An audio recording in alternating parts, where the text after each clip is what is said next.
Chapter 9 Arya. The road was little more than 2 ruts through the weeds. The good part was, with so little traffic, there'd be no one to point the finger and say which way they'd gone. The human flood that had flowed down the King's Road was only a trickle here. The bad part was, the road wound back and forth like a snake, tangling with even smaller trails and sometimes seeming to vanish entirely, only to reappear half a league farther on when they had all but given up hope. Arya hated it. The land was gentle enough, rolling hills and terraced fields interspersed with meadows and woodlands and little valleys where willows crowded close to slow, shallow streams. Even so, the path was so narrow and crooked that their pace had dropped to a crawl. It was the wagons that slowed them, lumbering along, axles creaking under the weight of their heavy loads. A dozen times a day they had to stop to free a wheel that had stuck in a rut, or double up the teams to climb a muddy slope. Once, in the middle of a dense strand of oak, they came face to face with 3 men pulling a load of firewood in an ox cart, with no way for either to get around. There had been nothing for it but to wait while the foresters unhitched their ox, led him through the trees, spun the cart, hitched the ox up again, and started back the way they'd come. The ox was even slower than the wagons, so that day they hardly got anywhere at all. Arya could not help looking over her shoulder, wondering when the gold cloaks would catch them. At night, she woke at every noise to grab for Needle's hilt. They never made camp without putting sentries now, but Arya did not trust them, especially the orphan boys. They might have done well enough in the alleys of King's Landing, but out here they were lost. When she was being quiet as a shadow, she could sneak past all of them, flitting out by starlight to make her water in the woods where no one would see. Once, when Lommy Greenhands had the watch, she shimmied up an oak and moved from tree to tree until she was right above his head, and he never saw a thing. She would have jumped down on top of him, but she knew his scream would wake the whole camp, and Yoren might take a stick to her again. Lommy and the other orphans all treated the bull like someone special now, because the queen wanted his head, though he would have none of it. "I never did nothing to no queen," he said angrily. "I did my work is all. Bellows and tongs and fetch and carry. I was supposed to be an armorer, and one day Master Mott says I gotta join the Night's Watch. That's all I know." Then he'd go off to polish his helm. It was a beautiful helm, rounded and curved, with a slit visor and 2 great metal bull's horns. Arya would watch him polish the metal with an oilcloth, shining it so bright you could see the flames of the cook fire reflected in the steel. Yet he never actually put it on his head. "I bet he's that trader's bastard," Lommy said one night, in a hushed voice so Gendry would not hear. "The Wolf Lord, the one they nicked on Baylor's steps." "He is not," Arya declared. "My father only had 1 bastard, and that's John." She stalked off into the trees, wishing she could just saddle her horse and ride home. She was a good horse, a chestnut mare with a white blaze on her forehead, and Arya had always been a good rider. She could gallop off and never see any of them unless she wanted to. Only then she'd have no one to scout ahead of her, or watch behind, or stand guard while she napped, and when the gold cloaks caught her, she'd be all alone. It was safer to stay with Yoren and the others. "We're not far from God's Eye," the Black Brother said one morning. "The King's Road won't be safe till we're across the Trident, so we'll come up around the lake along the western shore. They're not like to look for us there." At the next spot where 2 ruts cut across each other, he turned the wagons west. Here, farmland gave way to forest. The villages and holdfasts were smaller and farther apart, the hills higher and the valleys deeper. Food grew harder to come by. In the city, Yoren had loaded up the wagons with salt fish, hard bread, lard, turnips, sacks of beans and barley, and wheels of yellow cheese, but every bite of it had been eaten. Forced to live off the land, Yoren turned to Koss and Curs, who'd been taken as poachers. He would send them ahead of the column, into the woods, and come dusk they would be back with a deer slung between them on a pole or a brace of quail swinging from their belts. The younger boys would be set to picking blackberries along the road, or climbing fences to fill a sack with apples if they happened upon an orchard. Arya was a skilled climber and a fast picker, and she liked to go off by herself. One day she came across a rabbit, purely by happenstance. It was brown and fat, with long ears and a twitchy nose. Rabbits ran faster than cats, but they couldn't climb trees half so well. She whacked it with her stick and grabbed it by its ears, and Yoren stewed it with some mushrooms and wild onions. Arya was given a whole leg, since it was her rabbit. She shared it with Gendry. The rest of them each got a spoonful, even the three in manacles. Jack and Hagar thanked her politely for the treat, and Biter licked the grease off his dirty fingers with a blissful look. But Rorge, the noseless one, only laughed and said, "There's a hunter now! Lumpy face, lumpy head, rabbit killer!" Outside a holdfast called Briarwhite, some field hands surrounded them in a cornfield, demanding coin for the ears they'd taken. Yoren eyed their scythes and tossed them a few coppers. "Time was a man in black was feasted from dawn to Winterfell, and even high lords called it an honor to shelter him under their roofs," he said bitterly. "Now cravens like you want hard coin for a bite of wormy apple," he spat. "It's sweet corn, better'n a stinking old blackbird like you deserves," one of them answered roughly. "You get out of our field now, and take these sneaks and stabbers with you, or we'll stake you up in the corn to scare the other crows away." They roasted the sweet corn in the husk that night, turning the ears with long forked sticks, and ate it hot right off the cob. Arya thought it tasted wonderful, but Yoren was too angry to eat. A cloud seemed to hang over him, ragged and black as his cloak. He paced about the camp restlessly, muttering to himself. The next day, Koss came racing back to warn Yoren of a camp ahead. 20 or 30 men in mail and half-helms," he said. "Some of them are cut up bad, and one's dying from the sound of him. With all the noise he was making, I got right up close. They got spears and shields, but only one horse, and that's lame. I think they've been there a while from the stink of the place. See a banner?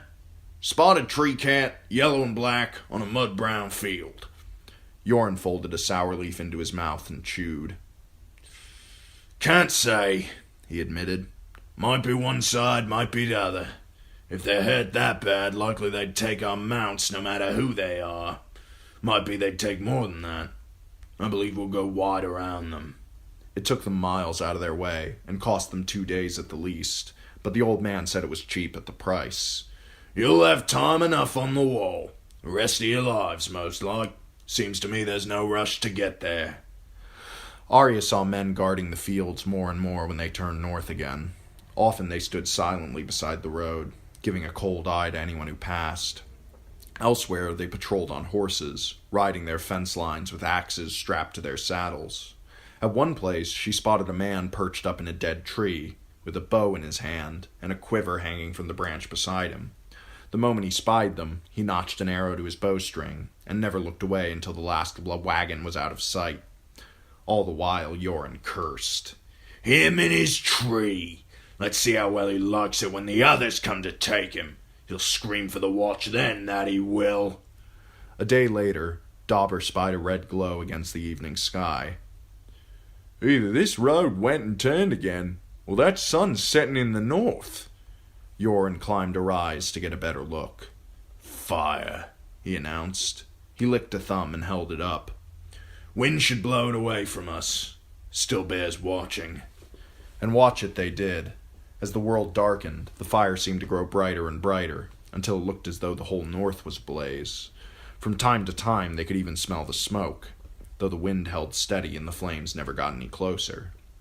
By dawn the fire had burned itself out, but none of them slept very well that night. It was midday when they arrived at the place where the village had been. The fields were a charred desolation for miles around, the houses blackened shells. The carcasses of burnt and butchered animals dotted the ground, under living blankets of carrion crows that rose, cawing furiously when disturbed. Smoke still drifted from inside the holdfast. Its timber palisade looked strong from afar, but had not proved strong enough. Riding out in front of the wagons on her horse, Arya saw burnt bodies impaled on sharpened stakes atop the walls, their hands drawn up tight in front of their faces, as if to fight off the flames that had consumed them. Yoren called a halt when they were still some distance off, and told Arya and the other boys to guard the wagons while he and Murch and Cutjack went in on foot. A flock of ravens rose from inside the walls when they climbed through the broken gate, and the caged ravens in their wagons called out to them with quirks and raucous shrieks. "Shall we go in after them?" Arya asked Gendry after Yoren and the others had been gone a long time. Yoren said wait. Gendry's voice sounded hollow. When Arya turned to look, she saw that he was wearing his helm, all shiny steel and great curving horns.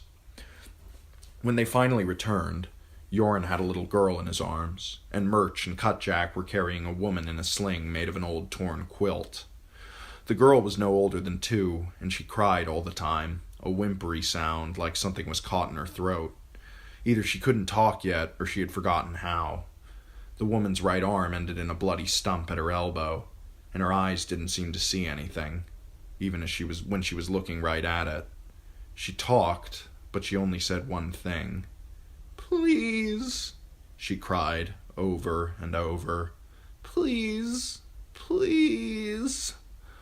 Rorge thought that was funny. He laughed through the hole in his face where his nose had been, and Biter started laughing too, until Murch cursed them and told them to shut up. Yoren had them fix the woman a place in the back of a wagon. "And be quick about it," he said. "Come dark, there'll be wolves here, and worse." "I'm scared," Hot Pie murmured when he saw the one-armed woman thrashing in the wagon. "Me too," Arya confessed. He squeezed her shoulder. "I never truly kicked no boy to death, Arry. I just sold my mommy's pies is all." Arya rode as far ahead of the wagons as she dared, so she wouldn't have to hear the little girls crying or listen to the woman whisper please. She remembered a story old Nan had told once, about a man imprisoned in a dark castle by evil giants. He was very brave and smart, and he tricked the giants and escaped. But no sooner was he outside the castle than the others took him, and drank his hot red blood. Now she knew how he must have felt. The one-armed woman died at evenfall. Gendry and Cutjack dug her a grave on a hillside beneath a weeping willow. When the wind blew, Arya thought she could hear the long, trailing branches whispering, "Please, please, please." The little hairs on the back of her neck rose, and she almost ran from the graveside. "No fire tonight," Yoren told them. Supper was a handful of wild radishes Koss found, a cup of dry beans, water from a nearby brook. The water had a funny taste to it, and Lommy told them it was the taste of bodies, rotting someplace upstream. Hot Pie would have hit him if old Ryzen hadn't pulled them apart. Arya drank too much water, just to fill her belly with something. She never thought she'd be able to sleep, but somehow she did. When she woke, it was pitch black, and her bladder was full to bursting. Sleepers huddled all around her, wrapped in blankets and cloaks. Arya found Needle, stood, listened. She heard the soft footfalls of a sentry, men turning in restless sleep, Rorge's rattling snores, and the queer hissing sound that Biter made when he slept. From a different wagon came the steady rhythmic scrape of steel on stone as Yoren sat, chewing sour leaf and sharpening the edge of his dirk. Hot Pie was one of the boys on watch. "Where are you going?" he asked when he saw Arya headed for the trees. Arya waved vaguely at the woods. "No, you're not," Hot Pie said. He had gotten bolder again now that he had a sword on his belt, even though it was just a short sword and he handled it like a cleaver. "The old man said for everyone to stay close tonight." "I need to make water," Arya explained. "Well, use that tree right there," he pointed. "You don't know what's out there, Arry. I had wolves before." Yoren wouldn't like it if she fought with him. She tried to look afraid. "Wolves? For true?" "I heard," he assured her. "I don't think I need to go after all." She went back to her blanket and pretended to sleep until she heard Hot Pie's footsteps going away. Then she rolled over and slipped off into the woods on the other side of the camp, quiet as a shadow. There were sentries out this way too, but Arya had no trouble avoiding them. Just to make sure, she went out twice as far as usual. When she was sure there was no one near, she skinned down her breeches and squatted to do her business. She was making water, her clothing tangled about her ankles, when she heard rustling from under the trees. "Hot Pie," she thought in a panic. "He followed me." Then she saw the eyes shining out from the wood, bright with reflected moonlight. Her belly clenched tight as she grabbed for needle, not caring if she pissed herself, counting eyes, 2, 4, 8, 12, a whole pack. One of them came padding out from under the trees. He stared at her and bared his teeth, and all she could think was how stupid she'd been and how Hot Pie would gloat when they found her half-eaten body the next morning. But the wolf turned and raced back into the darkness, and quick as that, the eyes were gone. Trembling, she cleaned herself and laced up and followed a distant scraping sound back to camp and to Yoren. Arya climbed up into the wagon beside him, shaken. "Wolves," she whispered hoarsely, "in the woods." "Aye, they would be." He never looked at her. "They scared me." "Did they?" He spat. "Seems to me your kind was fond of wolves."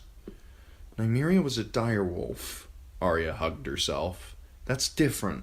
Anyhow, she's gone. Jory and I threw rocks at her until she ran off, or else the queen would have killed her." It made her sad to talk about it. "I bet if she'd been in the city, she wouldn't have let them cut off father's head." "Orphan boys got no fathers," Yoren said. "Or did you forget that?" The sour leaf had turned his spit red, so it looked like his mouth was bleeding. "The only wolves we got to fear are the ones who wear man's skin, like those who done for that village." "I wish I was home," she said miserably. She tried so hard to be brave, to be fierce as a wolverine and all, but sometimes she felt like she was just a little girl after all. The black brother peeled a fresh sour leaf from the bale in the wagon and stuffed it into his mouth. "Might be I should have left you where I found you, boy. All of you. Safer in the city, seems to me." "I don't care. I want to go home." "Been bringing men to the wall for close on 30 years. Froth shone on Yoren's lips, like bubbles of blood. "All that time I only lost 3. Old man died of a fever, city boy got snake bit taking a shit, and one fool tried to kill me in my sleep and got a red smile for his trouble." He drew the dirk across his throat to show her. 3 in 30 years. He spat out the old sour leaf. "A ship now. Might have been wiser. No chance of finding more men on the way, but still. Clever man, he'd go by ship. But me, 30 years I've been taking this King's Road." He sheathed his dirk. "Go to sleep, boy. Hear me?" She did try, yet as she lay under her thin blanket, she could hear the wolves howling, and another sound, fainter, no more than a whisper on the wind, that might have been screams.